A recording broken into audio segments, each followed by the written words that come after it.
Hey guys, welcome back to my channel. My name is I'll start again. Hey guys, welcome back to my channel. My name is Gillian Berry, which you know if you watch my videos, but if you're new here, I'm Gillian Berry. And today's video is going to be awesome. We have one of my close friends, a fellow raw vegan, and the host of the Hungry People podcast with us, my friend AJ DYBKA. And we are going to be talking about how to transition to the raw vegan diet, which he has done recently, and how to stay raw vegan as well, which I have been doing for close to 5 years. I never eat cooked food. I never miss cooked food. And I know how to help keep you guys on track. So this is going to be a super great discussion, very informative. And you guys are going to want to stick around to the end. So let's get right into it. Give it a big thumbs up. Make sure you subscribe if you don't already, because I create videos constantly and I absolutely love doing it for you guys. So, hey, AJ, how's it going? Going great. Wow, what a great introduction. Thanks. You know, I was thinking about cutting intros because I see a lot of YouTube channels now, they just go right into it. So they're like, they don't do the intro, but I like doing the intro. So I thought the same thing. But as far as like, if you have a powerful one, I think that's what matters, you know? Yeah. And I'm so passionate. So let's get right into it. So let's start. A lot of these things will go together, how to transition and how to stay raw, because a lot of the things kind of work together. But you recently transitioned. So I would like to first start about how the transition went for you, maybe some pointers you can give to people, and then I'll add in some things as well. Sure. It was actually by demand because I started a new job and my schedule was completely flipped 180. I had to start getting up at 2:30 in the morning and it was a heavy labor job. So I just noticed that I needed to make sure I was able to sleep and I was able to handle the work coming in. And nothing feels better than when your blood and your body just feels clean and fresh. And yeah, so I kind of did it by necessity, but also at the same time, I had a real mental switch. And I have to ask, so when you did transition, did you notice a big difference in how you felt on the cooked versus on the raw food? Like you're pretty much 100% now, right? Yeah, I'm 100% right. And do you notice a difference between eating a little bit of cooked food, a lot of cooked food, and then all raw? See, I'm all or nothing. So if I'm eating cooked food, I'm just eating like 100% cooked food probably. Mm-hmm. And I have a hard time being excited about making some kind of raw food dish or some fresh juice when I could just go have a sandwich or go make some noodles or whatever. So yeah, I do flip 180 one or the other. And this time around, you see the immediate benefit. If you're going from something that's kind of really bogging down your system to something like organic, fresh green juice and some fruit and a salad with fresh yogurt that you made or whatever, you immediately notice your inflammation drop, energy goes up, digestion improves, skin gets clear, all those kind of things. Yeah, absolutely. I couldn't agree more. And I have to say, so I think when people transition from a cooked diet or from some raw, some cooked to fully raw, I think there's different ways to go about it. So some people find the most effective is to do a juice cleanse. And it's very common to do like a 40-day juice cleanse, totally clear out, and then go into the raw food diet. Other people, I think it works to do like raw till 4. And then for some people, which is what I did, they go cold turkey. And that's what worked best for me. I felt incredible by the end of the first day. I was hooked. I was like, this is who I really am. I've never felt so good. And then I think for other people, it's just adding in and slowly like working your way up to it. Can you think of any other methods that might work? I think it's just all about finding the best method and what feels right for each person. I think it's what seems like something you can accomplish. And at the same time, you're actually interested in doing it. So for example, if you're going to go raw, you're so excited about raw, but everyone's telling you have to do a juice feast first. And you're just doing a juice feast because that's what everyone told you. Mm-hmm. I think that's the wrong approach. But also like, hey, if you want to do a juice feast before raw, but then, you know, you're not following that intuition either, I think that's the problem. Mm-hmm. If you're excited to just eat lots of raw food and then have your cooked meal at night, that's going to be the best. But just following some kind of format because someone told you to is the wrong approach. Like if you're excited to eat a certain way, nothing's going to deter you. That's going to be the most exciting. You're probably going to have the most success, and you might have to pivot a little bit, but that's what comes with new territory, right? Absolutely. And I think when you transition, like it's all about being prepared. I think in most cases, you need a lot more produce than you think you do, and you have to go to the grocery store a little bit more often. But you start to enjoy that. And also you have to realize your gut microbiome, it takes time for that to change and your cravings to change. So I think it's pretty easy for a lot of people to give up when they first start on raw because they are craving the other food so much, obviously, because they've been feeding those different gut microbiomes, right? Which is what I did for Right. decades. Like it can take time. So I think it's really important to just hang in there and realize that will change. And maybe if certain raw foods aren't tasting as appealing and you're really craving the old foods, realize that will change. Like once you get through that, once you get to the other side, it'll be life changing. Your taste buds will change and you'll really love the foods, right? Yeah. And also, it may just be that you're not eating enough food. Like that's a huge thing where people are craving all the things they really love because they're only eating, 2 apples and a salad. And they're like, oh my God, I could never do this. Right. Because I know Yeah. that you eat a lot of food. Yeah. I tracked my calories for the first time when I was with the family last month. And I've never done it before. So someone had an app and I tracked everything that day. And my calories were 4,000 that one day, which is kind of insane. But it was I that couldn't day. believe it. Because I Yeah. watch your what I eat in a day videos, and it doesn't seem like it would be 4,000 calories to me. But you know what? Like the last year or so, I've been really into like the creamy gourmet dressings and stuff like that. And with the Mhm. nuts and the hemp seeds and like this and that, it really adds up. And I've been Yeah. really into the nice creams and I go big on my big bowls of nice cream. So it's a bit much. Like I'm not saying eat 4,000 calories. It's too much, but I'm very active with my kids and stuff too. But yeah, like you're saying, calories are super important because another thing is some people say, oh, I'm hungry, right? Like I'm hungry when I do this diet. So it's really important to ensure you're getting enough calories. Especially in the beginning, it's more important to overeat than undereat, because if not, you're just going to flip back and forth, or people are going to think you have an eating disorder or whatnot. But making sure that you're fully nourished, especially with these foods that are high in water and they're high in fiber, which means they're going to be naturally lower in calories and more volume. So it's going to be important for some people, it was huge for me in the beginning to track calories just to make sure I got enough, right? Because my metabolism's so fast, I needed at least 3,500 calories to maintain 150 pounds, which is a little bit insane for most people to understand, but it's huge. So it's not as though you're tracking it to undereat, but more to get enough.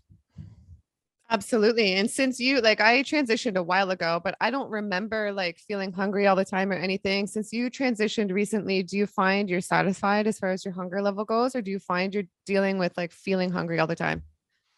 Yeah. So I think that the biggest mistake that I make is limiting the macronutrients. And I haven't had any intense hunger or cravings or anything, but I also will eat as much fruit or fat or greens or juice as I want, instead of being like, hey, I'm doing fruitarian, or I'm only doing, fat and limiting sugar. I just try to, feed my body those proper macronutrients. And I also focus on pyridine protein and Mm-hmm. stuff like that, so that I have a good balance, because a lot of people kind of just choose one and stay like so strong with it. And then eventually they're like, this doesn't work. So I think, Yeah. you as well, you're just saying with the hemp seeds and stuff, it's really easy to get a lot more calories from fat since it's so much denser. So I like Mm-hmm. getting the whole variety of it. Seems to work the best. And I don't feel deprived, or I wouldn't do it. Mm-hmm. Absolutely. Good. I'm glad it's working. And I just have to say what you were saying about the protein. I personally use that too, the pyridine protein. And I love it. And I think it's important. I noticed a big difference with my hair. Like I used to sometimes feel it fall out in the shower. I never like my hair is better than ever, my nails, my skin, everything. So I think that's important. And another thing that I think is important, which has to do with like staying on the raw vegan diet, is getting a real variety of plant foods. So I talk about that in a lot of my videos, how important the gut microbiome is. And that's directly linked to the health of our immune system. So the stronger your gut microbiome, the stronger your immune system, the less likely you are to have health problems, the more likely you are to absolutely thrive. So the longest living, healthiest people in the world have the strongest gut microbiome. And how do you get that strong gut microbiome? You feed it a variety of plant foods, not necessarily raw, like even if you need to eat a little bit of cooked, but this video is about transitioning to raw. But for me, like healing celiac, autoimmune disease, that had to do with my gut. And it's all about just eating a variety of plant foods. So not picking up the same foods every week, maybe grab dandelion greens, grab something different, and just eat a real variety. And I personally think that's why the diet really works for me, and why maybe with some other people it doesn't work. And because there's not enough variety. What are your thoughts on that, AJ? I completely agree. And I also think variety over the year is more important than variety in a day. Because, Jill, you'll go on like watermelon fast or grape fast and things like that to really cleanse out your system, right? And you're not necessarily getting much variety. You're getting other benefits. But over the year, over the different seasons of fruits and greens and different, produce, over the year is going to create that real diverse microbiome. Because why would you try to have 600 different foods in a day, right? But over a Yeah. year, it's totally doable. Yeah, don't get carried away and think you have to put like 82 ingredients in your salad. And like, oh, I totally agree with you on that. And I'm all about the mono cleanses and doing juice cleanses sometimes and things like that. And I'm just all about everybody doing what works for them. But I definitely do think a big variety is important. And I also do think if you're going to stay on track long term, it is important to check your blood work. So the last time I had my blood work checked, it was at least a year and a half ago. So I'm going to check it soon, but it was perfect. And I think there's other nutrients people need to consider. I think a lot of people think it's only B12. It's not only B12. Iodine is super important. It's super neglected in the vegan world. And that is so important for your hormones and thyroid and your hair as well. Some people are losing hair and it's because they're lacking iodine. Vitamin D, magnesium, DHA, EP3, K2. Vitamin D is so important. AJ, You had your K2 checked? Yeah, I had everything checked. So everything was good. I'm going to check it again soon though. So at the Hippocrates Health Institute, the first day they give you a bunch of tests, blood tests. They give you some kind of scan that checks over 100,000 parameters of your body, inflammation. And they said 100% of the time they put people on iodine. People are always, no matter if they're vegan, they're not vegan, they're raw, whatever, iodine is just so critical. I mean, you think about it, if your thyroid is not functioning optimally, it's affecting your hormones, it's affecting your metabolism, your digestion, your hair, your skin, your nails, everything. And I actually want to back up for 1 second because we're talking about macronutrients. The thing with I feel like protein in vegan and raw veganism is just the most underappreciated thing. Mm-hmm. Everyone thinks it's all about the fat or the carbs. And everyone's like, oh, where do you get your protein? It's like a joke. And everyone's like proud that they get such low protein, but protein is essential. And back when I was sick, I actually had blood tests done and they said that I was so low in protein that my kidneys were almost starving. Like I had different levels that were low, and then you didn't even need to have much, but the plant foods that I was having were just so low, like focusing on fruits and things like that. So I think that it's just, long-term success. I don't want to shun from these things that seem to clearly be an obstacle for people over time. Mm-hmm. Couldn't agree more. Very well said. And I also think protein is so important. I respect and support what anyone does. So I'm not dissing anybody who's like, I don't believe in protein.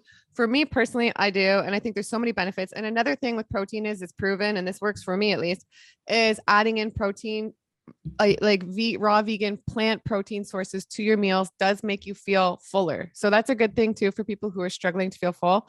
You can soak lentils. That's a great thing. That's a huge thing people don't realize. They're ready after 8 hours. They're safe to eat. They're delicious. They're super filling, and they're one of the most highest plant-based protein sources in the world. And there's so many other things. Spirulina. I have a video on all that, so I'll link that down below. And then also what you're saying about iodine, I just want to add that one of my favorite sources of iodine as far as food goes in the raw vegan world are kelp noodles, which I discovered recently. Have you tried those? It's my favorite. I go to this place called Southern Squeeze in Tennessee every time. I spend like $300 a week, and they have like this kelp noodle dish and all this raw vegan stuff. It's amazing. It's my favorite. I think it's better than actual like pasta noodles, to be honest. So do I. And they're so delicious in a salad as well. I've been eating them in a salad, and they're a great source of iodine. Where do you buy those? Do you make them? I forget. I haven't prepared them myself yet. There's this local grocery place here, and it's called Live Organic Foods, and they prepare them, and then they prepare them fresh and then provide them to the grocery store, and it's all raw salad. So now and then I'll pick it up. It's so fresh. Usually I wouldn't eat much takeout or anything like that, but it's delicious. And they do like this turmeric teriyaki dressing. It's so good. So I want to tell you guys too, like this diet is not boring. Don't come into it and think like, how am I going to stay on this diet? It's only salad. There are just so many dips, recipe. Like you can make raw sushi. I can't even get into it. There's just so much, right, AJ? If you want to like eat like that, it's never ending. You can spend 120 years coming up with different recipes every day. Well, here's the thing. Before you and I met, I did 100 days on basically potatoes. I had beans and, a little bit of vegetables here and there, but I was trying to save a bunch of money. I was eating organic potatoes and I was working a lot. So after like 100 days, I was like, all right, done with this. I'm going to go back to eating fresh food. So I had juice and whatever, and then I made a salad, and it tasted like the most gourmet meal of my life. I'm like, wow, this is flavor. This is taste. I had olives and avocado and organic cold pressed olive oil and stuff. And I'm like, this is the food of kings, like not freaking potatoes. It is. And you fall in love with it, right? You really do. It's delicious. The thing is, people, you have to eat good fruit and you have to eat good quality veg. If you're eating apples that taste like Vaseline and mush, how exciting is that? But if you eat a organic, fresh Envy apple or Honeycrisp or something, it's next level. It's exciting. You look forward to it. And then that means if you enjoy it, that means it's full of nourishment. If it tastes like crap, it's not good for you. So you're not getting nourished and you're not enjoying it, which is a huge problem. People are just buying like the worst produce ever and think it's not working. So true. This is such a great point for anybody transitioning or who wants to stay on the raw diet. It's so important that you know when to eat your foods when they're perfectly ripe. So I want to do a video on that and like how to pick the foods properly. And because they don't have the same effect on your body if you eat a banana when it still has green on it, or if you're eating like an egg fruit and it's not ripe yet, things like that. So or it's just really a low quality piece of fruit. Mm-hmm. Even if it's ripe, there's certain stores I could go buy bananas and it's fully ripe, but it's just garbage. Yeah, I think it's important to buy good food and not feel bad about spending a little bit of extra money on the good food. Sort of when you go to the grocery store, try and go with as much as is in season as possible, because then your body's more in sync with Mother Nature. That's what your body wants. So try to do that as much as possible. Yeah, right now, citrus, apples, all those things are in season. So it's the perfect time. I've been eating like 20, 30 apples a day if I'm busy, just like raising on them and stuff. Well, my favorite type of apple is Honeycrisp apple. It's the only apple I eat lately. It's so good. Have you ever had an Envy apple? No, I haven't. So like, how Honeycrisp are always, the texture is always great. You never have that like mealiness. So the Envy apples are similar, but they're sweeter. So the Honeycrisps have a little bit of acidity, which I do love, but at the same time, sometimes that can get a little tiresome. So I switch back between those two. Wow, nice. Yeah, I have an organic produce market and they have like tons of different types of stuff. That's awesome. Good. And okay, so I would like to talk about equipment too. I think for most people to stay on track and feel excited about the diet, there's some key pieces of equipment you can have. And do you want to talk about some that are maybe that you think are important, and then I'll talk about mine? Probably number one is the Vitamix. I don't know if anything, or the Blend Tech or the Dino Pro, because you can make dressings, you can make soups, you can make smoothies, you can make yogurts. It's going to give you like that big variety. A lot of people's smoothies are going to be huge in the beginning. Juice is awesome, but I don't think it's completely necessary right off the bat. Like if you have a juicer, I have a Green Star Pro. I love it. I use it almost every day. But as far as diversity, the blender seems to be number one. Mm-hmm. And you know what? I want to get a vacuum blender. A lot of people have been talking about that. Yeah, I want to invest in one of those eventually. You can actually get one for your Vitamix. Like it's like an extra $100. You get a vacuum seal. Oh, wow. I'll do that. So you don't have to buy a Dino Pro because they're like $1,000. Wow. And for anybody out there wondering who wants to save some money too, I always order my Vitamix on Amazon refurbished. So that's a good tip. You can save money and order refurbished and it works great. And another thing that I think works best too is I can link some of my equipment down below too for you guys in the description box, but I have a TriBest blender, which I like too. It's good maybe to have just a little quiet blender for whipping up dressings, like a smaller one, not always. Yeah, I like that because I always make so much dressing. And you seen my salad the other day. I showed you.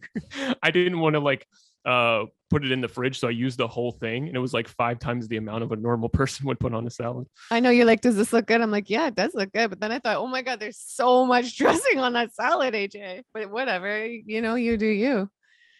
And then also I want to say the zucchini spiralizer. That is a game changer for me. You can get a handheld one or the one like this, and you can make just so many delicious gourmet zucchini dishes. And the zucchini pastas to me taste better than real pasta. And once you get into them, you'll be hooked.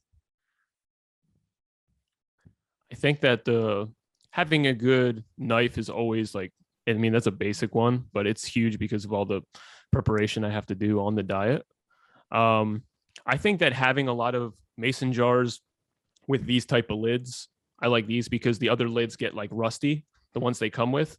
There's different containers like lockbox containers that you can make your yogurt, put it in, and then seal it up so that it lasts longer. I think some of those can be pretty handy, especially once you get into culturizing your own yogurts and dressings and things like that. It's huge.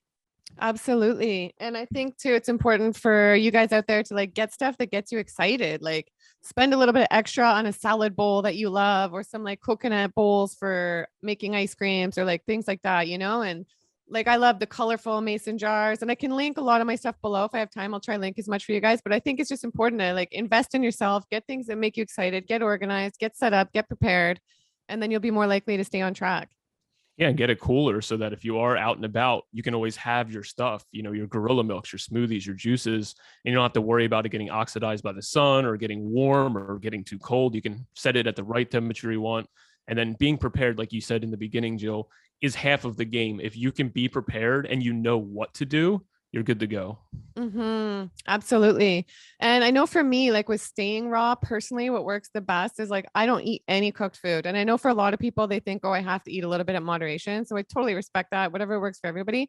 But for me, I noticed a big difference that I don't have any cravings now. And it's really easy for me to stay on track and like not want anything else now that I'm like 100%. Yeah, I feel the same. And like I said, if I'd have some, I just want to keep having it. I will want to eat later. I will want to go out to eat often. I'm not saving any money because I'm going out and spending money anyway, right? So I just feel as though I'm more overall structured and organized when I have it's not even discipline anymore. It's just a desire to want to be better. Absolutely. Me too. And I This noticed time like, around, sorry to yeah, cut you no, off, go but ahead. I'm Go just ahead. saying this time around, there's been no discipline involved. It's just been what feels right and what I want to do. Whereas other time, everyone talks about positive mental attitude. It's like, yes, I want to do it. I want to do it, but I really didn't deep down. I was trying to convince myself I wanted to. Yeah, absolutely. And when you transition, because you've recently transitioned, I know some people with raw and staying raw, sometimes people complain they either feel like they lose too much weight or they gain too much weight. Like sometimes it seems to happen for both. I feel like I sort of when I first went raw, I lost a little bit of weight and I had like a super flat stomach and like I feel like I was just I was happy with my size. I had my second baby, so I'm like a little bit bigger now, but I'm super happy with my weight raw. How has the experience been for you transitioning right now? Well, in the beginning, I did lose a little weight because I went from working a sedentary job to being physically active the whole time. And I was just I transitioned by doing mostly juices and a meal later in the day, just because of the workload combined with having, bogging down my digestion. So I did initially lose a few pounds. But then as my system got used to it, my system got stronger. I got more hydrated. I got used to the job. I just started burning up no matter what I put in my body, and I started to like suck up that fuel and that nutrition. And now I can kind of eat whatever as long as it's still healthy and clean, but I don't have to just focus on juices and stuff.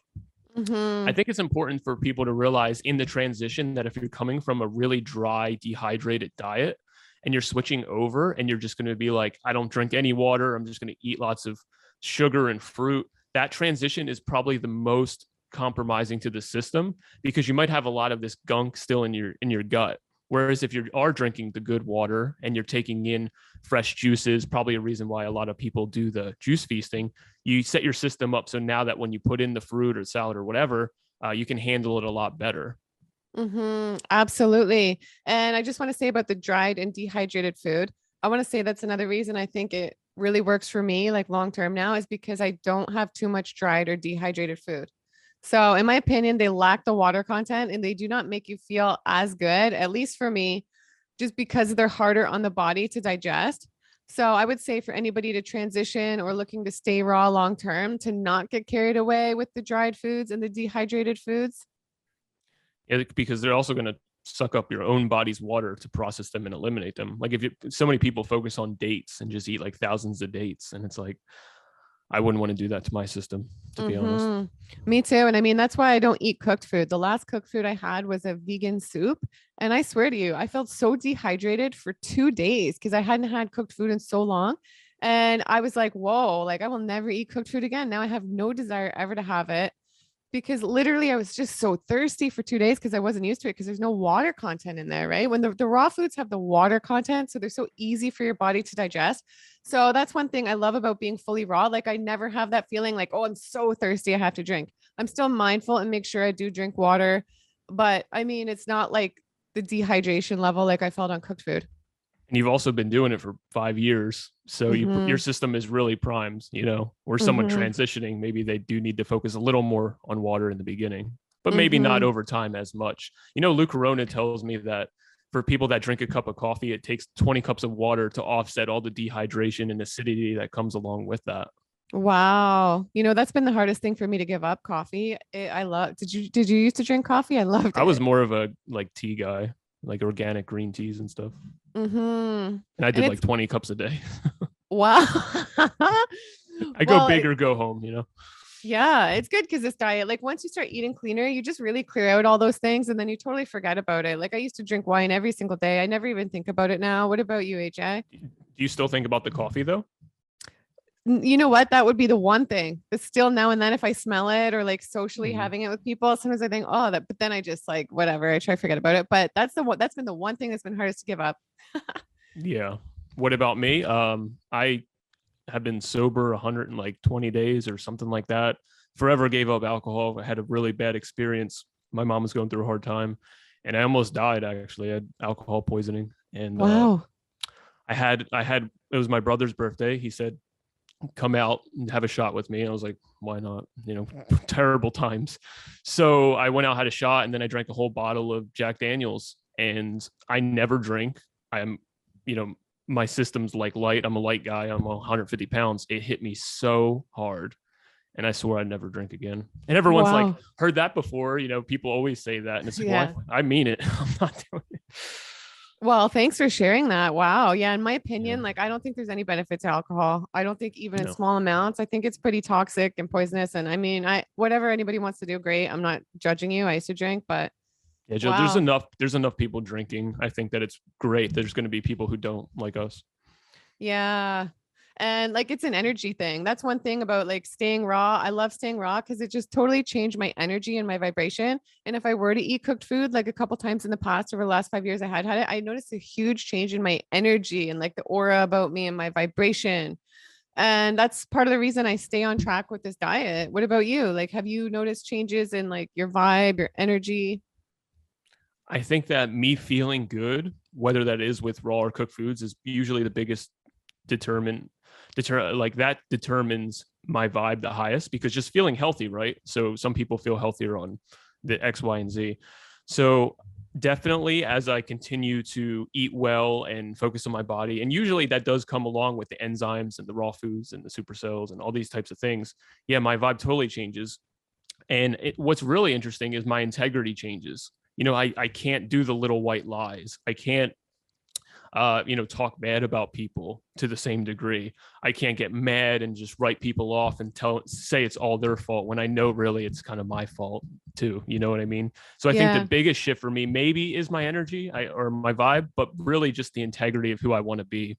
Yeah. And it really changes you spiritually. I hear you. Like before I was raw, I used to be like when I was drinking coffee and all these things, really like gossipy type, not like Mhm. hardcore, but more indulged in Yeah. that kind of thing, get road rage, like, fly off the handle over things. Sometimes I still fly off the handle. So I'm not saying like it's a key to being perfect, but yeah, totally. I can relate to that. It helps. It helps. It just changes the way that you kind of view the world for some people. Definitely, I'm definitely one of those people. Mm-hmm. You just want the best for everyone, even if they aren't your best friend in the world. Absolutely. I've noticed that change in me too. You become more compassionate. And I think that's because you've removed the energy of like the dead animals, like from putting those in your body. Cause they say that when the animals are killed, they release like all kinds of what's that serotonin or whatever, like all kinds of stress hormones they Yeah. release. And then they say it's proven like when you eat it, like you carry that energy, right? And I really believe that because after I went raw, there were a few times I had animal products and I just literally didn't like the way it felt inside me. You feel that energy. And not only that, I felt like mucusy and it's not for me. Like people write on my channel, eat a steak, whatever, blah, blah, blah. But like, I don't want to go back to feeling how I felt. So, I remember when I first started eating lots of fruit and feeling so my mouth and my body felt so clean. And then I wasn't vegan though. And I had like a rotisserie chicken after a day of eating like apples and oranges. And my mouth just felt so slimy. And I'm like, why mm-hmm, would I want to eat this? me too. It's not for me. And, people write on my channel all the time, this is going to last couple years max. You're not going to be vegan. Everybody falls off. But I'm telling you, no, I'm going to be 80 making these videos like Heck Mimi Kirk. I'm going to be vegan. So maybe let's talk about, I know a few things people struggle with staying raw. Let's talk about, I know people always feel hungry and they always feel cold. So do you have any tips for people who always feel hungry? And then I'll add mine. yeah, I think a basic tip would be to know at least somewhat what foods have what calories. So for example, if you eat an apple or banana, that's 100 calories right there. So if you eat 2 bananas for your breakfast, and then for lunch you have 3 apples, and then for dinner you have a salad with an avocado, you had like 900 calories, which is like for an 8-year-old child or a 5-year-old child or 2-year-old. It's not enough. You need to learn how to properly nourish yourself, unless you're thriving on that. If you're thriving on that, that's great. But really kind of getting your foundation, your what do they call them, staples going. Mm-hmm. So a good like basic foundation is like a juice in the morning, a smoothie, a salad, or a few smoothies and a salad, or grazing on 10 pieces of fruit, or just having some foods you really like, but not being afraid to eat a little more than you're comfortable with, because your stomach is going to take time to expand, right? And it's also really important to be hydrated, because if you're dehydrated, you're not going to also process that food well at all. You're only going to be able to fit so many pieces of food in you if you're dehydrated. If you're properly hydrated, you can eat the proper amount. Yeah. And I like what you said about having the juice in the morning. I think that's the key to success too, is like you start out your day with like the cleanest, simplest thing there is. So ideally like a fresh pressed juice, or a fresh pressed fruit juice, or a green juice, or else a smoothie or a mono fruit meal. And then you're just going to be feeling like high vibe. That's what I like to eat all the way through lunch. And then you're more likely to stay on track, right? Yep. Rather than if you have like some big, I don't know what you could eat that's raw, gourmet, dehydrated, or like something, in the morning, keep you off track. And I think in order to wake up your best and be on track too, sleep is so key too. For everything in life, the answer is sleep. Yeah. Cause if like, I know for me, when you're tired, it's proven you crave like sugary, salty, crappy things. So if you get your sleep, standards drop. Yeah. Yeah. You're just that's just so key more than anything else, is getting the sleep. I'll tell you why the other reason that's important.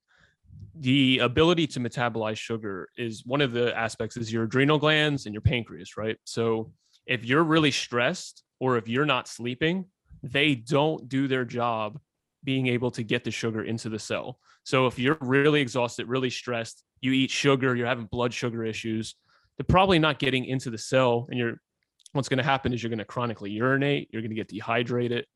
And they've proven that you could take someone who's not diabetic, deprive them of sleep, give them a bunch of sugar, and they'll show that they have high blood sugar because their body can't metabolize that. So not only is it stressing your system, you're not getting the calories and you're starving. Wow. So it's really important to look at your whole life. A lot of people have their weakest link, to where if they just address their weakest link, kind of like you, Jill, when you took out gluten, it was just such a profound moment. I have that people all the time. They weren't drinking any water. You tell them to drink water in the morning, their whole life changes. Or, they don't ever prioritize sleep and they go to bed early and their whole life just improves massively. Yeah, that's very well said. And I want to say too, I think a lot of people don't realize that sleep clears out the stimulation. Like it lets your brain process the stimulation from the day before. Because there's a lot, we're constantly stimulated with our phones, the internet. Like I know at my house with the kids, the iPads, like it's like I need my sleep, or I'm so much more stressed and depressed because my brain hasn't been able to process everything from the day before. Actually, the number one reason why people get dementia is because when you're sleeping, the amyloid plaque is removed from the brain. That's what's pulled out. And when we have these amyloid plaques building up, that's what's going to lead to those neurons not firing properly and not connecting properly. And that's one of the reasons why alcohol and caffeine are so negative to the system, because they're sedatives and they're, depressants, and those affect the deep REM cycles. So there's a lot of people who drink coffee and they can go right to bed. It doesn't mean that they're getting the restorative benefits of sleep. I don't get those people. I'm not one of those people. When I drink coffee, I am up so late. And I had chocolate the other day, Jill, and I had raw chocolate, and I was up till 3 or 4 in the morning. No, literally, it does the same thing for me. It's such a drug, raw cacao. People that can eat it and just go to sleep and it's not a drug, I don't understand. I cannot have raw cacao now. It's even more intense than coffee. Yeah, I'm like you, up till 3 a.m. Sometimes I don't sleep at all. People are like, are you on like drugs? What is going on? Yeah. So that's another tip. Like a lot of people are sensitive to cacao. There's theobromine in it. I don't know. Like there's these things that can act as a real high and then a real low. I don't know about you, but I get hardcore depressed when I come off cacao. Like probably like somebody who does like hardcore drugs. I never did hardcore drugs, but I'm pretty sure like I've been around people who have, and they've said it's similar to that, what you go through. So for people out there who want to stay raw, that's another tip I would give, because I know it's so easy to get addicted to the cacao. And I would say either stay away from it completely. That's what works for me now, or just indulge in it now and then. Like, you know, if there's a celebration or something, a dinner party, whatever. Yeah, well, it was good because I cleaned my house and cleaned my car and did a bunch of stuff. But the next day I was kind of useless, you know?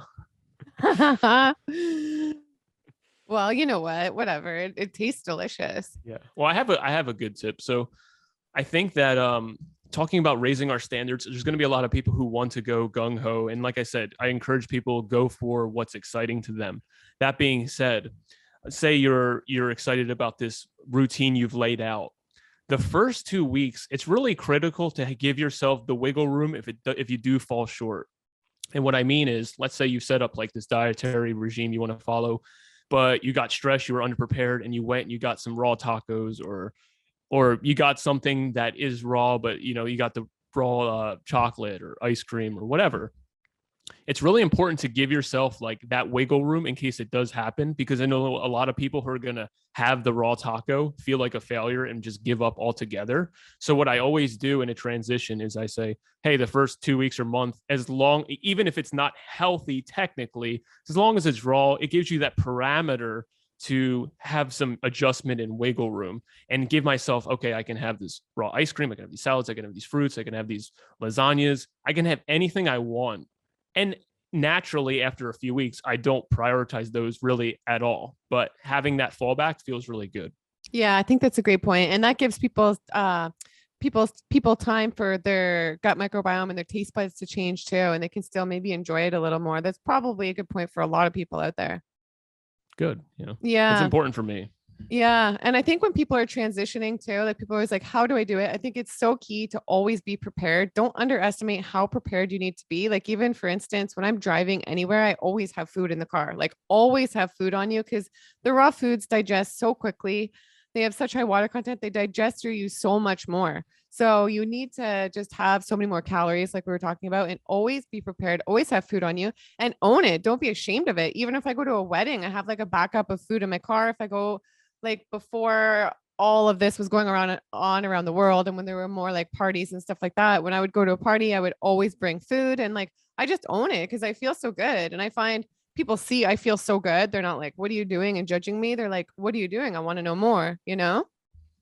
Yeah, if you're shining, people are just going to be interested. I think Absolutely. that maybe it's a good idea to kind of let people know how they can prepare. So like, you know, obviously being prepared is super important. What are some practical ways people can be prepared?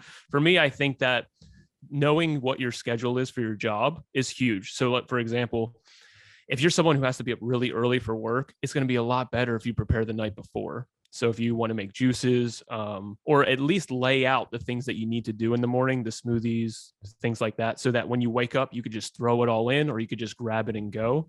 That being said, if you work later in the evening, it's probably going to be better to do it during the day.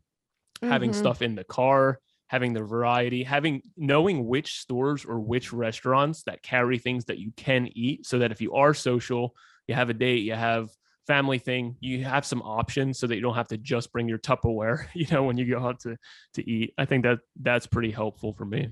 Yeah, I think that's a really great point. And I think there are a lot of things you can prepare. Like you said, like even having just fresh fruit on you, always things like that. And then there's other gourmet things you can prepare as well, so that you can just like indulge in something delicious that's still healthy. Like a lot of salad dressings that have lemon in them, that will make them have like a longer shelf life, and they will last a few days in the fridge.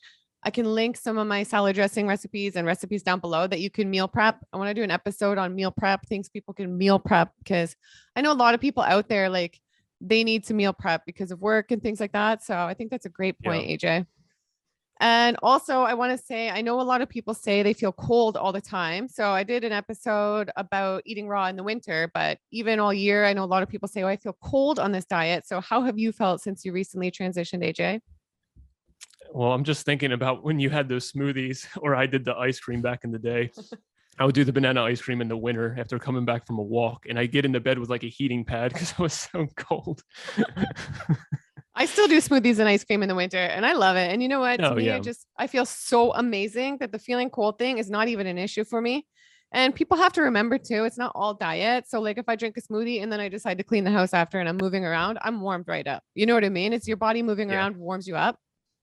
Well, the circulation is just so much better in my body so that I don't get the cold hands and feet. You know, the circulation feels so good. And if I get like a cut or something, it heals up right away and it's faster. So in a sense that I don't get as cold because of that. If you had less blood flow or you're diabetic, your hands and feet are going to get purple, you know, and cold, and it's going to be hard to stay warm.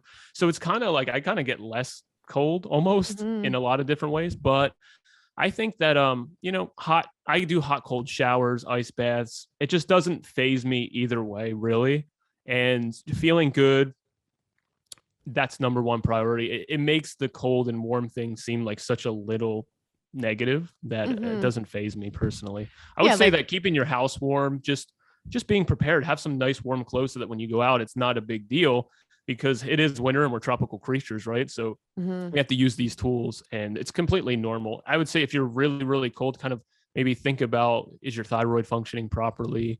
Can you keep your house a little warmer? Just being prepared again. It's the same stuff over and over. Yeah. And just add on, don't be afraid to add on that extra layer of clothing.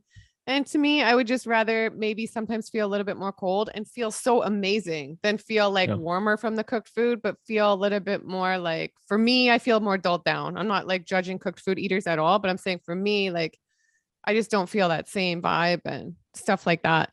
And I think another thing that's really good for staying warm, which people don't realize, is spices have a naturally warming effect on your body, and it's big time. So I'll try link some of my recipes below where I've added spices like cayenne, cumin, garlic, curry. These things have a naturally warming effect on your body. So if you add them to lettuce tacos or a recipe where you're making a zucchini pasta, you're going to warm right up. I actually love the herbal teas as well. I think that that's such a good option for people who are interested in doing that.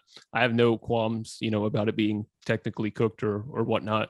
Because the heat is what's going to extract all of those nutrients.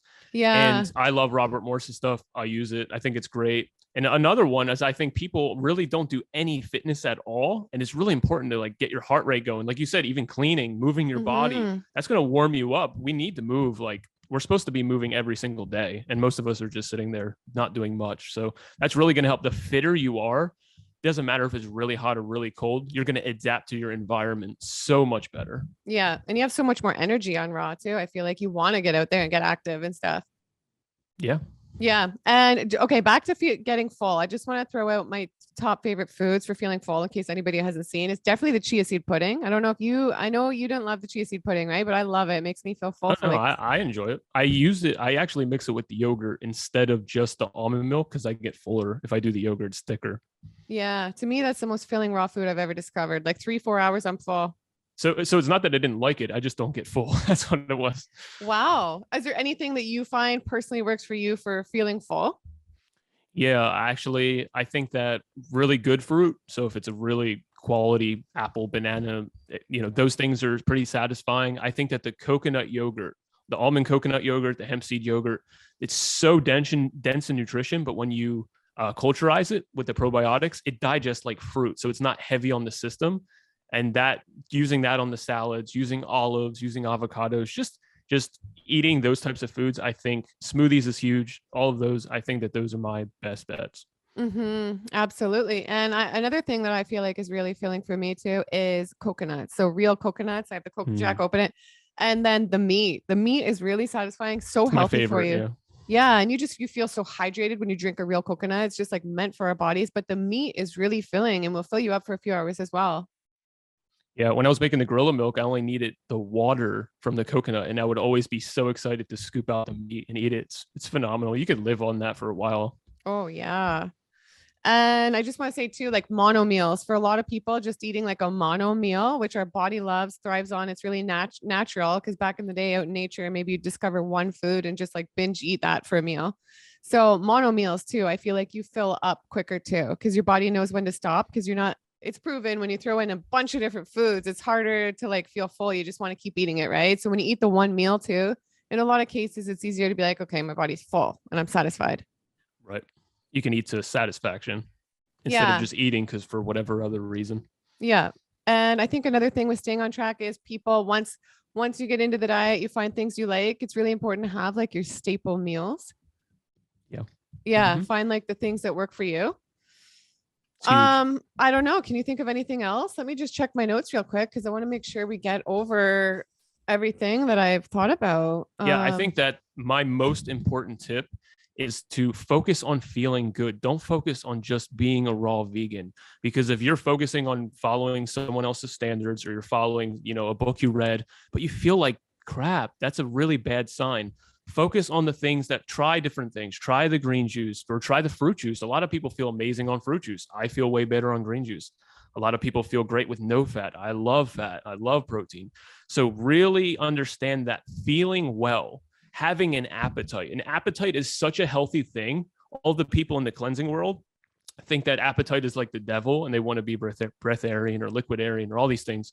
I think that that's the wrong mindset. I think we need to understand that nourishing the body is the best way to detoxify in the long sense, because how can your body use these metabolic processes to remove waste if you don't have any magnesium, you don't have any potassium, you don't have any sodium, all these people who are deathly afraid of salt? No, we need to take in these things that are essential. We need to feel well more than we need to be raw vegan. And that's my outlook. And that's why I think that I can sustain some of the things that I do.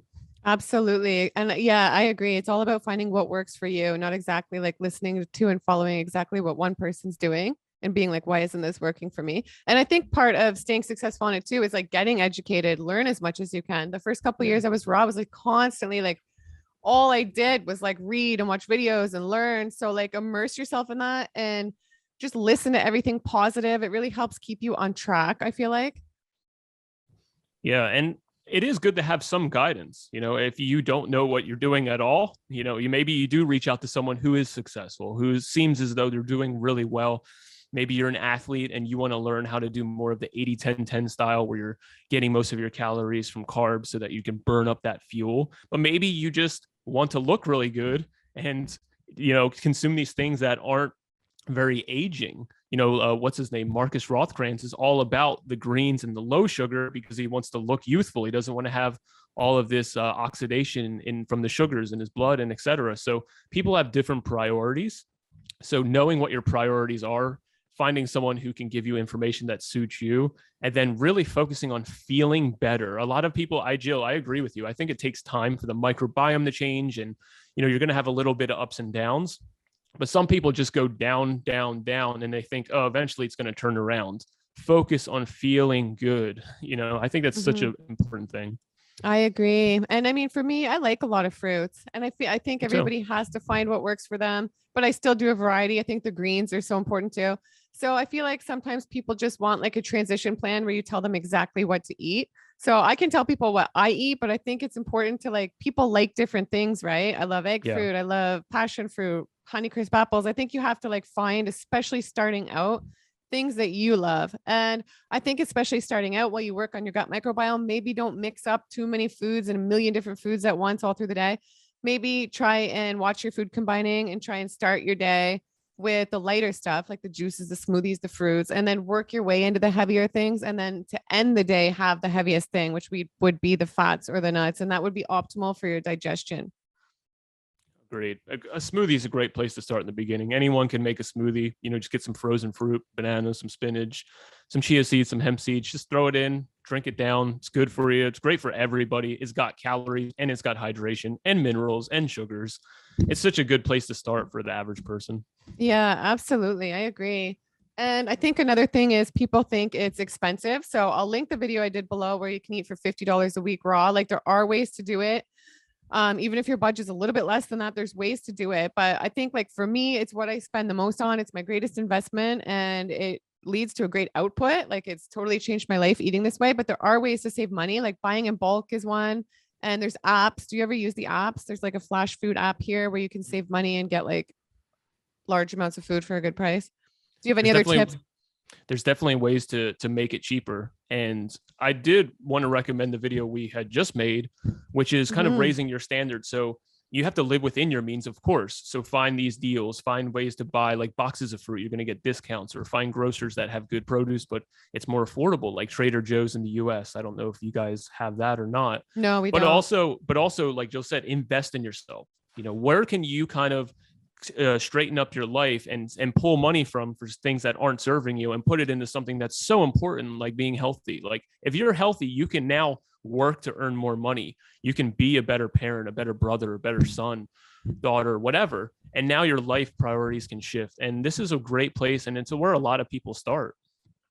Absolutely. And I feel like you save a lot of money in a lot of other ways.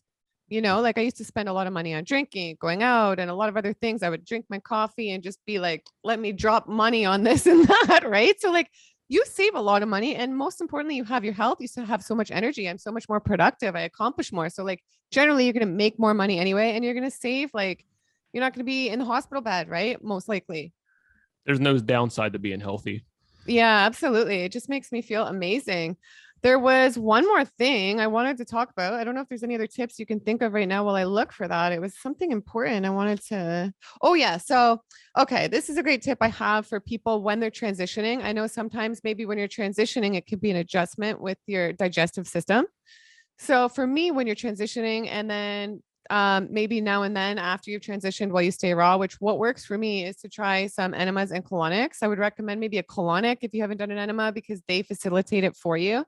And it can just really help cleansing when you first transition. It's amazing how much waste comes out of you, and it can sort of just give you a jump start. I know they stick the tube up your butt. Like it might sound gross to you, but it's not, it's nothing to be scared of. And it's just like you can release so much. So that can really help your cleansing. I don't recommend doing them like all the time. I know there's this guy out there, he had to have his colon removed or something, but he was doing like colonas or enemas every single day for like 10 years, I think, which is obviously going to disturb your microbiome. Yeah. Yeah. So do you ever do colonics or enemas? Yeah, I used to be huge on the enemas. I'd have had my fair amount of colonics. I preferred the enemas. I actually got way more waste out, even though it's way less water. I don't know if that makes any sense at all. Wow. But the enemas worked so much better for me. I think what it was is I could do it at the exact time where it felt right to do it, instead of like setting up an appointment and driving there and being maybe stressed, or maybe I just ate, or, I had a little more control over when I was ready to do it for my system. I think that that's a big deal. I think that it is a great tip, because a lot of people, it's going to speed up that time in which your bodies can remove some of that buildup. Because when I have gone from eating a bunch of junk to eating clean, the only problem that I would run into is if my system started to get bloated and, all the fibers kind of combining with everything in there. And if you can combine, healthy food with proper elimination, you're going to see really good effects. Actually, my big tip would be for the people who are timid to doing an enema or going and getting a colonic. I would say that enzymes are such a good transition. They're going to really break up a lot of the protein, the mineral plaquing, the fiber. It's going to really break up a lot of that gunk and help to eliminate it. So if you have a lot of stuff in your system, or you have a problem with plant foods because of those tougher fibers, the enzymes are just going to be awesome. Absolutely. And you can really be surprised once you start doing these enemas and colonics, just what you have in you. Like the colonic girl, she's just like, Jill, you wouldn't believe the things that have come out of people, like gallstones or whatever they're called, and just these big things, like even foreign objects that aren't even supposed to be in the body. And when I first started doing enemas, I know this is really disgusting for people to hear, but that's when I discovered I had parasites a few years ago, like not too long after becoming raw. And I was like, what is going on? This is gross. I couldn't believe it. And I know some people don't believe that they're parasites, but they were absolutely 100% parasites. What did it look like? Well, I'm not gonna, like, gross. I have photos. If anybody wants to see, DM me, go ahead. I'll show you the photos. I'm transparent and open book, but it was gross, but they were definitely parasites and different types of parasites. So that led me into an even deeper health journey, So for that, did you feel as though your cravings kind of left when those, like, you had less cravings, or you already didn't have any? Yeah, maybe. I didn't know. No, because I didn't even notice any when I went raw. I just felt so good. I didn't deal too much with the cravings thing, and I had no symptoms. I felt great. Like I looked healthy. I had no idea I had them. So I'm not saying everybody has them. I don't think that's the case, but I did a deep cleanse, and there's a lot of things effective at removing them. I have a video on that, which I'll link below too, but there's foods like pineapple, onion, garlic, sauerkraut, cayenne. There's a lot of anti-parasitic things. So now after I did that cleanse, I haven't seen any. in a long time. And I just make sure to incorporate those foods too. But I want to say onions and garlic. I know a lot of Buddhists don't eat them because they can interfere with the nervous system. And a lot of people, it's very studied. And a lot of people say those foods make them feel angry. Mm-hmm. And that's definitely the case for me. So I love onion and garlic in recipes, but I've been cutting them. I haven't had any this week, and I actually feel a lot less angry and a lot happier. Oh, okay. Yeah, I don't really include them myself, but I could see how that would happen. With the enemas and colonics, there's one other thing I wanted to say. Someone had mentioned to me how, like, you know, our mouth to our anus is like, this is all connected. This is all a microbiome, actually starts in our sinuses. And we always make sure we brush our teeth and make sure our oral health is really top notch and et cetera. But the colon is kind of ignored. And a lot of people are constipated and have all this, you know, impacted fecal matter. And it's kind of almost like this every once in a while, cleaning out the colon is similar to that. It's like we want to focus on having a healthy body, a healthy mouth, but also healthy digestive system. And I thought that was pretty cool. It's like, okay, keeping that clean, kind of like washing that out every once in a while to keep everything healthy. Absolutely. And I think that's what things like parasites thrive on, that old fecal matter in there. And I think that might have been why I had that. And when I did cleanses also over the past few years, like I did remove some old fecal matter and some mucoid plaque and like some things that just smell like disgusting, right? That, and once they came out of me, I just felt like so much better, you know? So I think parasites, some people have them because they're, and I know a lot of people don't believe in mucoid plaque, but I 100% do. And I don't know why there's such a community of people out there who don't believe in it. I just don't get that. I think what that is because there's a lot of people who do cleanses and they take the psyllium husk, the charcoal, and then that's kind of like this rubbery stickiness, right? So when they take it in and it comes out of the body, what's attached to it is what is supposed to be the mucoid plaque. But then you have the people on the other side who are saying, no, it's just the pudding. And for myself, even when I wasn't taking the pudding, I was noticing still stuff like that come out. So I think that's kind of somewhat of where the controversy comes from. And the other side of it is you have these colon doctors who cut open colons and they say like, hey, there's no mucoid plaque. Where is it? But from what Robert Moore says, it's interstitial. It's this stuff that is lodged into our tissues so that when we cleanse it out, it's pulled from the tissue and eliminate it. So it's kind of like this hard thing to really prove to people because a lot of people are really questioning it. But I think that once you see like these weird things coming out of you, you just buy into it because you're like, well, what the heck else would it be? No, yeah, that's like even a lot of people think parasites aren't real, and I can send them the photos that I have. They're absolutely real. So Robert Morse, I have never had his herbs or herbs. What's the proper word? Do I say herbs or herbs? I don't know, but I've never had his herbs, but I know a lot of people think that like you need those to cleanse properly. What are your views on that? And you've used the herbs before, right? You like them? I love them. Yeah. I think that you don't need them if you feel good. I think that following, you know, what feels good is most important. But if you have a system that feels a little more compromised, you think that when you're eating the fruits, you're just starving to death, or you have, you know, up and down energy, these herbs are really great support systems. So in the summer, I was doing like 1 or 2 or 3 days on fruit.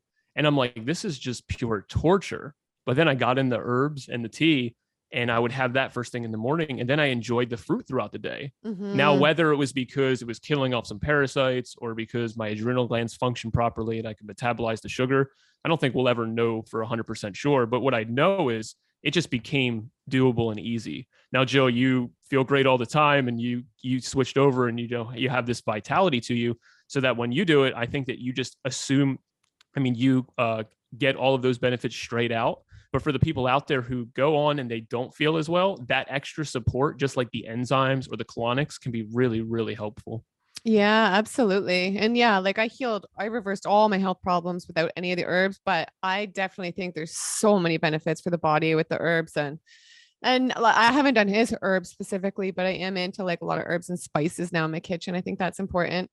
I think that the next time, if you did some kind of fruit cleanse or whatever, and you included those, even just what's known as the Fab Four, I think it would just take you to the next level where you would be like, oh man, I don't know why I waited type of thing. I agree. I know that's what I did. I waited 3 months before I ever tried them. And then I'm like, what the heck was I waiting for? Wow. I'm going to try that. Okay, I want to say to end off, one more thing that I think is really important for people staying on track is having a community, because I don't think in most places where you live, where I live here in Toronto, I don't think I have, oh, well, I have Eli. I've become quite close friends with him from the Free Millen Society. He's awesome. So I'm really grateful for that new friendship. But I don't have any other friends that are raw vegan. Most of my friends are not vegan, they're carnivore, and I still love them. But I think community is important. So I still might start my own online community at some point, maybe this year, but that's important. What are your views on that, AJ? It's huge. I think that not feeling alone, unless you're one of these people who thrives being alone and just like doing your own thing. I'm not one of those people.